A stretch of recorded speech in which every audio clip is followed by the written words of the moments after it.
Hi, my name is Jerry from Jerry PH Photography. Welcome to Pocket Wizard's ControlTL, Mild to Wild.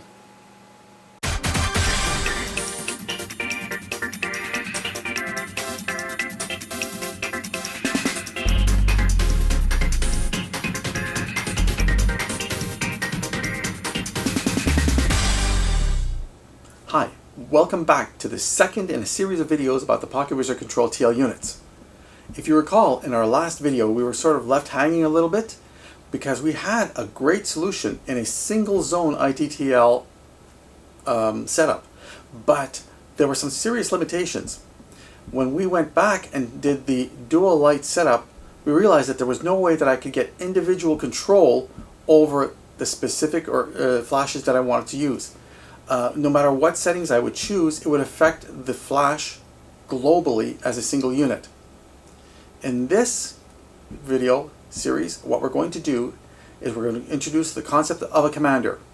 Let's get into that section now.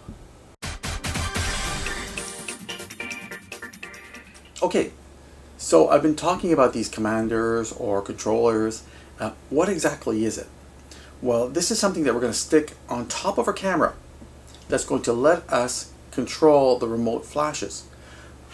Because of the integration of Nikon CLS into the system, we have the ability to control 3 groups.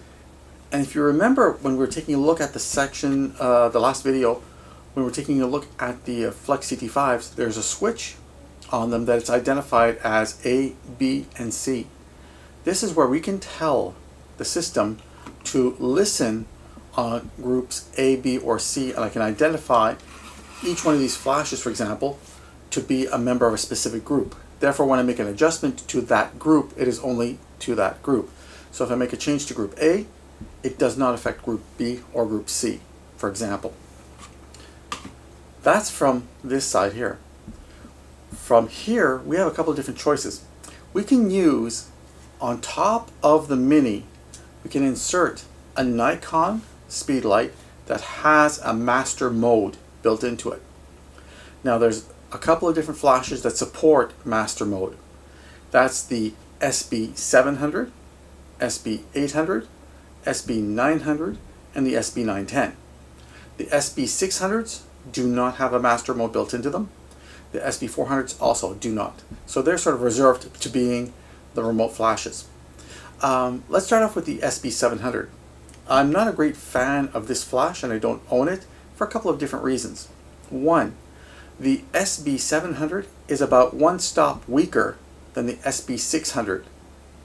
2, the SB-700 only controls 2 ranges, or 2 groups, groups A and groups B, as opposed to groups A, B, and C that all the other flashes with master mode built into it can support.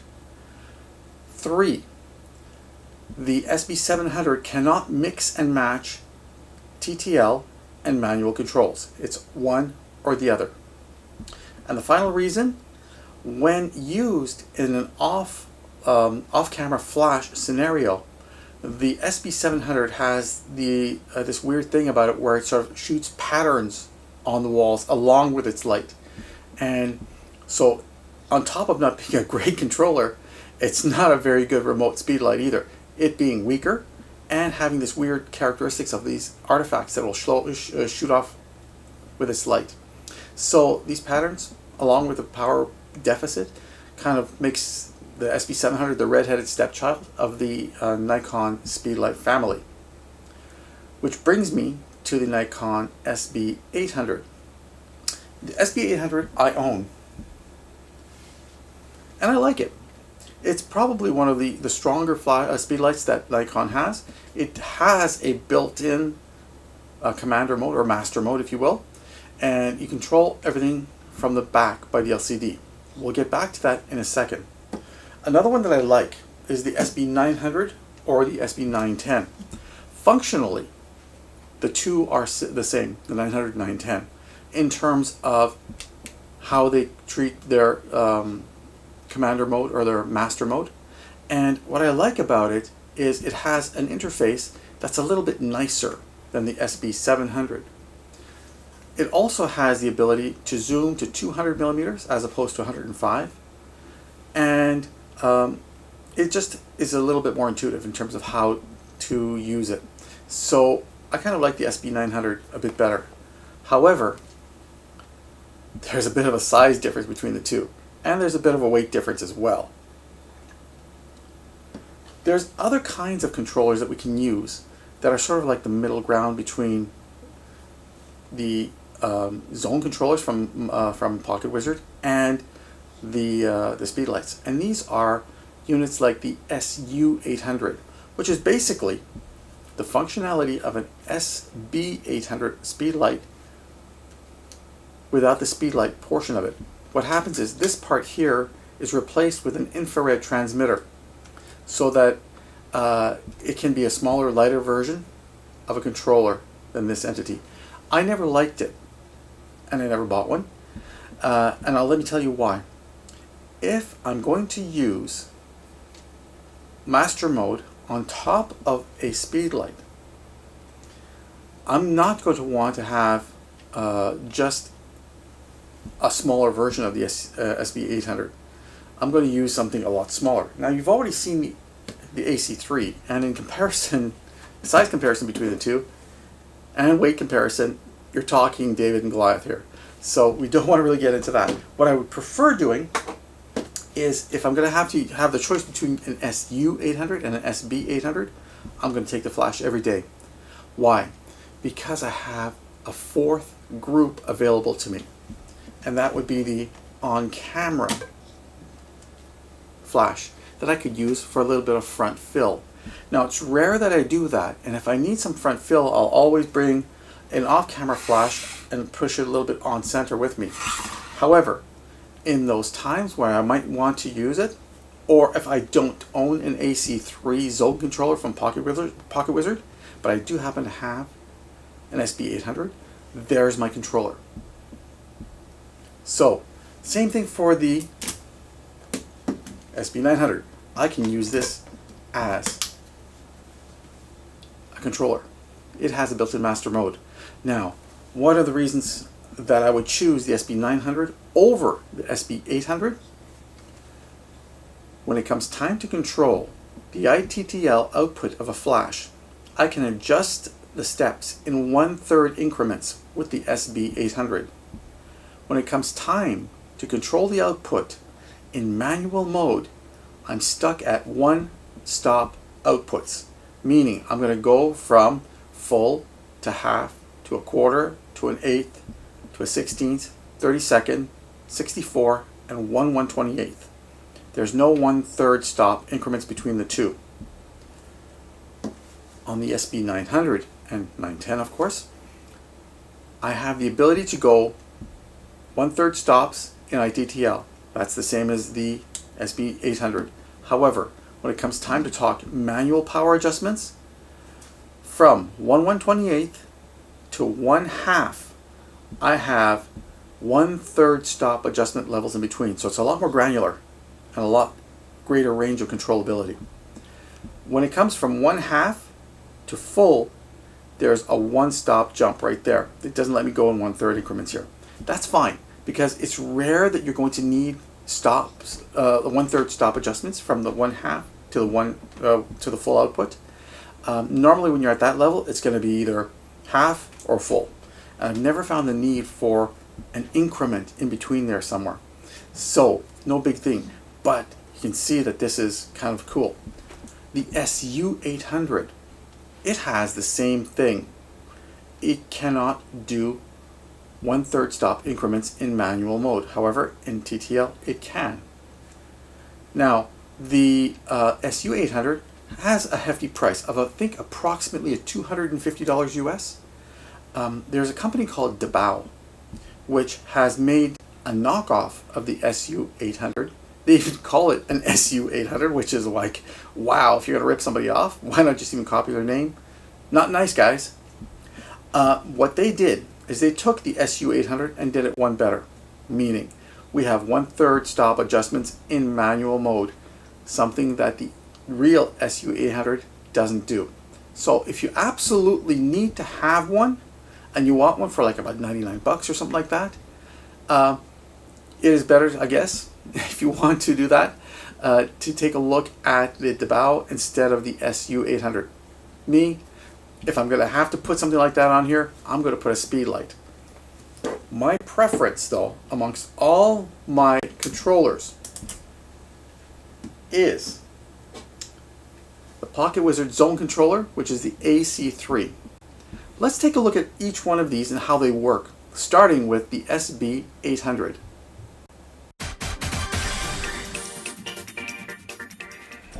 To use the SB-800 like a master controller, one of the first things we need to do, again, we're going to start from the top down. We're going to turn on the SB-800. I'm going to turn on my Mini TT1, and then I'm going to turn on the camera. Right now, we're not in controller mode. What we are in is the standard TTL mode. We need to find master mode. So I'm going to press and hold the select button, which is the center button here. Then I'm going to go right one button, hit enter, and then going to go down to the master. I've highlighted master, hit select. Now when I hit the on off switch, my interface has changed. The M stands for the master flash here sitting on top. Whatever I set it to is what this flash will do. What can I do with this? Let's first select that zone, hit the mode button. Right now, the three lines mean do not contribute any light to the scene. So if I timed out here. So let's go back and hit the zone. I'm now in TTL mode. You can go to AA mode, manual mode, or turn off. For the moment, let's leave that turned off. I now can go down and play with the Group A settings. So if I want to take and change the mode, I'm going to hit the mode button. So let me go back and select that, hit the mode. Let's say I want to go to TTL mode. If I want to raise or lower this, I can go up by raising it, and you notice I'm going up and down in 1/3 increments. And I can go all the way up to -3,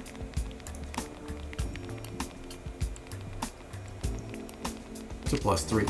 So that's 6 stops of range right there. For the sake of just the demonstration, we're going to leave that at TTL 00. Great, let's choose Group B. Group B, Group B, I might want to go to a different mode. Let's go to manual. Now it's showing me 1/1. That might be a little bit too much. Let's go 1/128th, 1/64th, 1/32. Please note, I cannot go up in 1/3 stop increments. So I'm going to set it for, let's say, 1/16th. And Group C, we can say I'll leave it turned off for the moment. So you can see, this is basically how we do it. So if I want to come over here, make some changes, for example, I want to take my TTL and I'll change that into a manual mode. I'll say I want that at 1/4. I'll accept that, and I want my Group B to be a TTL mode, but TTL, say, minus a stop for just a little bit of fill, and there we go. And that's how we adjust the settings using the SB-800.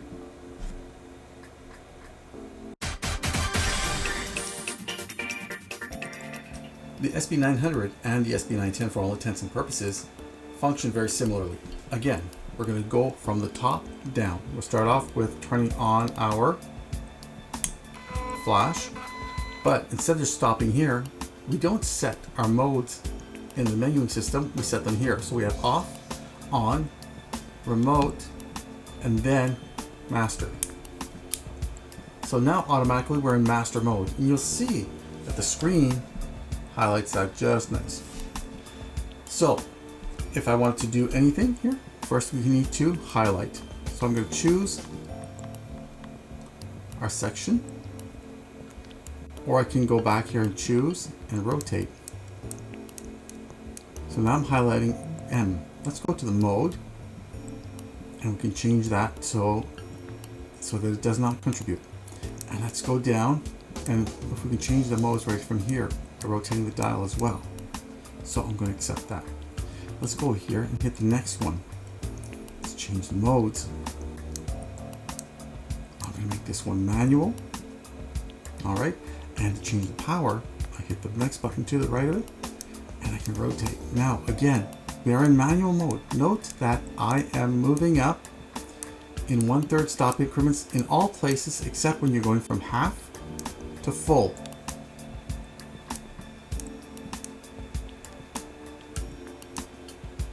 Now, I'm going to accept that. Let's go to the next section. I'm going to go into the mode here, and I'm going to choose TTL here. But by changing the power, you notice I'm going up in 1/3 stops. And I can go rotate all the way back.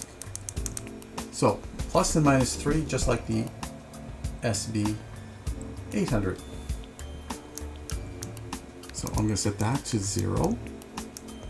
I'm going to click OK to accept that. Hit the next one and see I want to.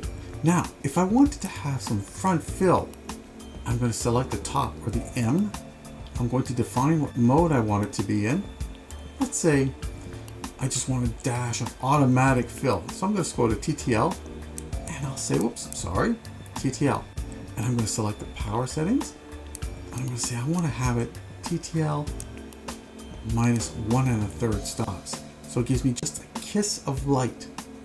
And if the lighting conditions change, for example, if the sun goes up or down, the TTL will always be whatever the current condition is minus 1.3. So it's just enough to lift the shadows, which is very nice.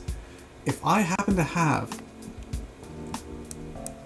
an environment that does not change, for example, I am indoors, I'm going to come over here. Guess what? I'm going to manual. I'm going to change my power. Oh look, maybe a 64th and a 7/10, which would be the equivalent of 1/32 minus 1/3. All right, so that's what I could do. And I would now use the front flash for just a kiss of a light.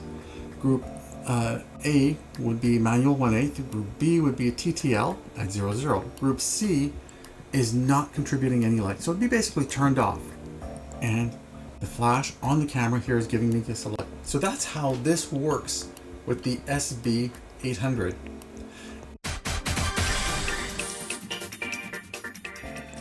Okay, I'm not going to hide it, but the AC3 is by far my favorite of the controllers. This is the Pocket Wizard AC3 Zone Controller, and it's a marvel. I keep saying that, but it really is. I love this little thing, and this is the one that I use. Given any time that I need a controller, this is where I go. Super easy. Each side is going to be representing a group. This is group A, this is group B, this is group C. This is going to decide whether my group is turned off or on, in manual mode, or in TTL mode. Now I can mix and match any of these the way I want. I can have zone A turned off, I can have zone B in manual, and I can have zone C in automatic. Or I can have them all in automatic, or I can have them all in manual, or any combination thereof. So this is what is going to control the modes and whether it's on or off. Okay, now the dial buttons. These are really, really nice in how they work. Okay, for when I am, let's say for example, I want to go into group C and I want to set it for TTL. I'm going to set this to 0. So meaning this is TTL at 0 compensation. TTL plus 1/3. TTL plus 2/3. TTL plus a stop. 1/3, 2/3, 2 stops. 1/3, 2/3, 3 stops. And I can go the other way too. So here's TTL 0. 1 stop, 2 stop, minus 1 stop, minus 2 stops, minus 3 stops. So in here, I know very easily what my power is. If I want straight TTL, guess where I'm going to go? I'm going to hit 0. Same thing for group B. If I wanted to go TTL, I would have 0, And if I would say if it was overexposing for me by 1 stop, I would go -1 stop. Easy as that. Now, I know that when it comes time to, if I want to, let's say, turn off these two, and now I want to use in manual mode. So what I'm going to do is I'm going to go straight into the M, and the -3 will represent 1/64th power, and the +3 is going to represent full power. Okay, and we have full power -1/3, -2, half power -1/3, -2/3, quarter power, and your 0 point is 1/8 power. So if I wanted to take out another stop, 16, 32, 1/64th power. So it's very instinctual how it works. Now this thing works so well that I can be looking into the camera and making adjustments without taking my eye away from the eyepiece, and I'll know exactly where I am. I can turn off a zone, I can activate another in a mode that I want, and I can make adjustments based by feel alone. It takes a little bit of practice, but this is something that you can never do using any other controller that I've seen on the market to date. I love this. It's fast, it's easy, it's effective.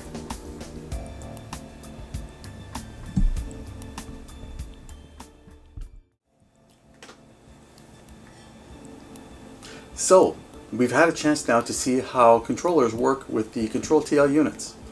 And we see that there's a lot of options, a lot of variables we can play with, and there's a lot of good reasons why we should make a choice as to the kind of controller that we want to use with our setup.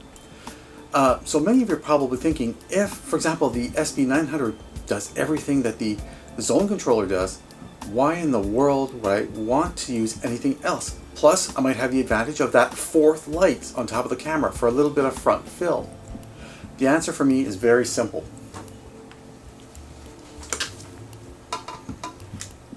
I do a lot of weddings. Matter of fact, that's most of what I do. If I have to carry this monster of a flash on top of this monster of a camera with this monster of a lens, and I have to do this for 15 hours a day, I'm not going to be very happy come the next day. Your muscles are going to be so sore, your back will be very sore, and it's not going to be a very pleasant experience. For me, it's very easy for me to come over here, take off that flash, pop that little AC3 in here. Oops. Let's put it in the right way. And I've lightened my rig a lot. Plus, I'm faster in terms of setting up my shots. I can come over here, I can be shooting, make sure that I have everything that I want. I can come over here, make a quick change, I can turn off a zone, I can make all these little adjustments, and I can never miss a moment.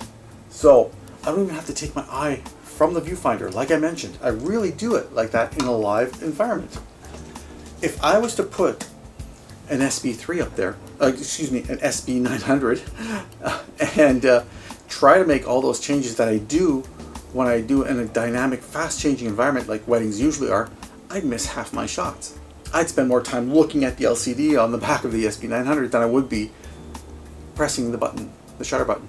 So this is why it's good for me. It's lighter, it's faster, it's more efficient, and I can get more shots in a very efficient way.